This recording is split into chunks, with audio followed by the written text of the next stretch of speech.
ఒక IAS prepare అయ్యి మనం క్రాక్ చేయాలనంటే ఎంత ఖర్చు అవుతుంది సార్? ఎందుకు 18 hours to 20 hours ఖచ్చితంగా ప్రిపేర్ అవ్వాలి అని అంటూ ఉంటారు. 18 hours to 20 hours ఎవరు చదవరు, అన్నెసెసరీ. ఓన్లీ థింగ్ ఏంటంటే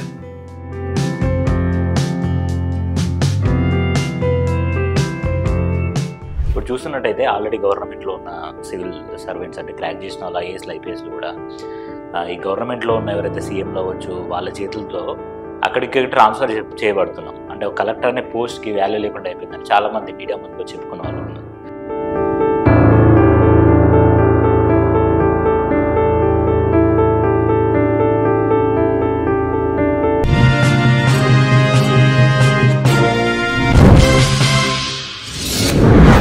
hi guys, welcome to social post.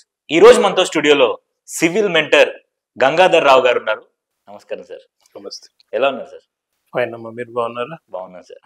ఇప్పుడు ఉస్మానియా యూనివర్సిటీ లాంటి ఒక యూనివర్సిటీలో చాలామంది పిల్లలు లైబ్రరీకి వెళ్ళి చదువుకుంటూ ఉంటారు సార్.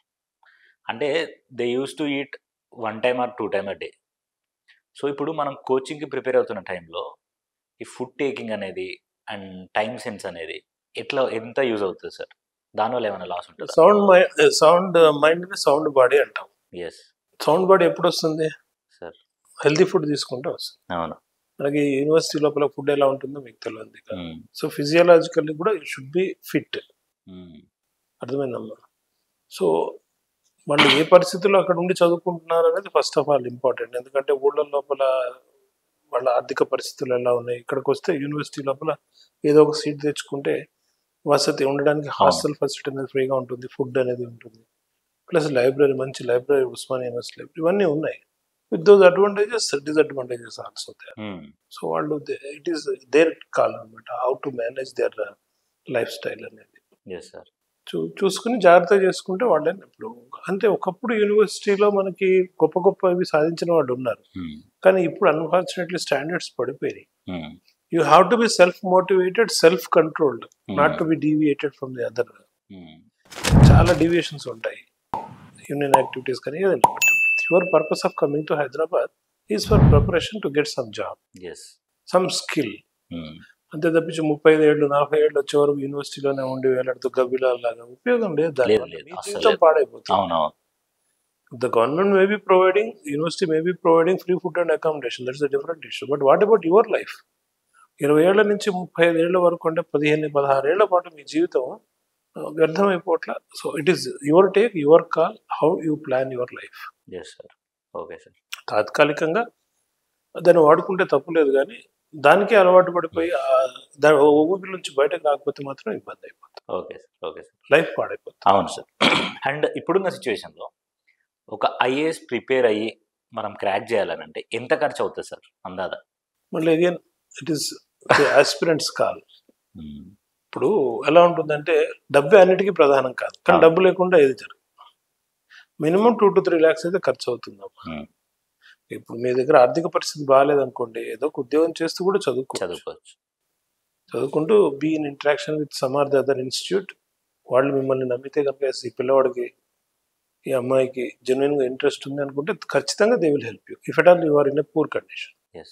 లేదు ఇంటికాడ నుంచి డబ్బులు తెచ్చుకున్నా, నాకు తెలిసిన పిల్లలు ఉన్నారు, వాళ్ళకి ఇంటి దగ్గర చాలా పూర్ కండిషన్స్ ఉంటాయి, కానీ పాప మా పేరెంట్స్కి ఆ పిల్లల మీద ప్రేమ ఉండేసరిగా వీళ్ళు ఎంత అడిగితే వాళ్ళు అంతా పంపిస్తుంటారు. నేను 15,000 20,000 పంపిస్తూ ఉంటాను. వీళ్ళు ఇక్కడ తాగి దందనాలు ఆడుతుంటారు. దురదృష్టం కొద్ది ఏంటంటే చాలా మంది వ్యసనాలకు బానిసలు అయిపోతున్నారు. ఎందుకంటే it is a psychological defeat. కొన్నాళ్ళు అయ్యేసరికి ప్రయాణంలో సంవత్సరాలు అయ్యేసరికి తట్టుకోలేరు. ఆ చుట్టుపక్కల ఉండే వాళ్ళ ఇన్ఫ్లుయెన్స్ కూడా చాలా ఉంటుంది. దాంతో బ్యాడ్ హ్యాబిట్స్కి అలవాటు అయిపోయి, తాగడం తప్పని అంటలేదు, కానీ when you are not earning and you are spending hard and money of your parents, you don't have any right to do that. ఇప్పుడు పేరెంట్స్ మీద ఎందుకు ఆధారపడాలి? నువ్వు నీకు రెక్కలు వచ్చే వరకు ఆధారపడాలి. 21 ఏళ్ళు వచ్చినాయి అంటే నీకు రెక్కలు వచ్చినాయి, ఆ తర్వాత కూడా నువ్వు ఆధారపడుతున్నావు అంటే there must be some specific purpose. అలా కాకుండా హైదరాబాద్లో ఉండి 5-6 ఏళ్ల పాటు 25 ఏళ్ళు వస్తాయి, 30 ఏళ్ళు వస్తాయి, పాప మా పిచ్చి పేరెంట్స్ వీళ్ళు ఏదో చెప్తా ఉంటాడు, స్టోరీలు కథలు వాళ్ళు పంపిస్తూ ఉంటారు. So that is very, and you are spoiling your life also. At any day you have to realize that your life is a failure. Then what you will do? So ఇప్పుడు పేరెంట్స్ నుంచి ఉన్న ఊరి నుంచి బంధువుల నుంచి దాచిపెట్టుకుని తిరుగుతున్నావు. ఎన్నాళ్ళు తిరుగుతావు? It one point of time you have to go back to your life. అంతే. అప్పుడు ఈ సమయం అంతా వేస్టేగా, అంతే సార్. ఈ డబ్బు వేస్టేగా. కనీసం సంవత్సరానికి 3-4 లక్షలు ఖర్చు పెడతాడు. Wasteful expenditure. రియల్ ఎక్స్పెండిచర్ అంటే నీకు హాస్టల్ ఉండడానికి 5,000 నుంచి 8,000 మధ్యలో అవుతుంది. బుక్స్ ఏ ఇన్స్టిట్యూట్లో చదువుకున్నా వాళ్ళదే ఉంటుంది కాబట్టి ఆ ఫస్ట్ కోచింగ్లో చేరేటప్పుడు కట్టే డబ్బులే ఆ 1,00,000 2 లక్షలు వాటెవర్ ఇట్ ఈస్. అవును. కొన్ని సందర్భాల్లో ఆ డబ్బులు కూడా అవసరం ఉండకపోవచ్చు. If at all the institute directors are convince that you are genuinely interested and you are genuinely talented. Talent కూడా కాదు, హార్డ్ వర్కింగ్ అంటే చాలు. ఇప్పుడు ఎవరైనా హార్డ్ వర్కింగ్ పీపుల్ ఉన్నప్పుడు ఖచ్చితంగా ఎంతో కొంత they will try to help. అలా కాకుండా నేను నీకు డబ్బులు కట్టిన నేను బయట ఎంజాయ్ చేస్తాను అంటే ఎలా ఉంటుంది? ఇప్పుడు సివిల్స్కి ప్రిపేర్ అవ్వడానికి ఎందుకు 18 hours to 20 hours ఖచ్చితంగా ప్రిపేర్ అవ్వాలి అని అంటూ ఉంటారు. నిజంగా అంతసేపు టైం పెట్టాలి? 18 hours to 20 hours ఎవరు చదవరు, నాట్ నెసెసరీ. ఓన్లీ థింగ్ ఏంటంటే ఏ పుస్తకాలు అవసరమో ఆ పుస్తకాలు నెంబర్ ఆఫ్ టైమ్స్ చదవడం, విస్తృతంగా చదవడం. Two varieties are there. Prelims exam is different from mains exam. Prelims ఎగ్జామ్కి వచ్చేసరికి మీకు గన్ షాట్గా షూర్ షాట్గా ఆన్సర్ చేయాల్సి ఉంటుంది. సో దానికి ప్రిసైజ్గా రిపీటెడ్గా పుస్తకాలు చదవడం, కొన్ని పుస్తకాలు మాత్రమే. మరీ ఎక్కువ పుస్తకాలు పెట్టుకున్న వాళ్ళు మీరు అన్నట్టు 16-18 గంటలు, 20 గంటలు కాదు, 24 గంటలు, 36 గంటలు చదివినా కూడా you cannot complete the syllabus. ఎందుకంటే విస్తృతమైనది. సో ఏవి అవసరమో అవి మాత్రమే జాగ్రత్తగా ఎంపిక చేసుకుని ఆ పుస్తకాలు వాటినే చదివితే మీకు పనికి వస్తుంది. Yes sir, yes sir. ఇప్పుడు సివిల్స్కి ప్రిపేర్ అవ్వడానికి మనం ఇంత వాస్ట్ సబ్జెక్ట్ని గ్రాప్ చేసుకోవాలి. ఇదే జాబ్ వచ్చిన తర్వాత అంతే వాస్ట్గా మనం వర్క్ చేసే అంత స్పేస్ ఉంటుందా సార్?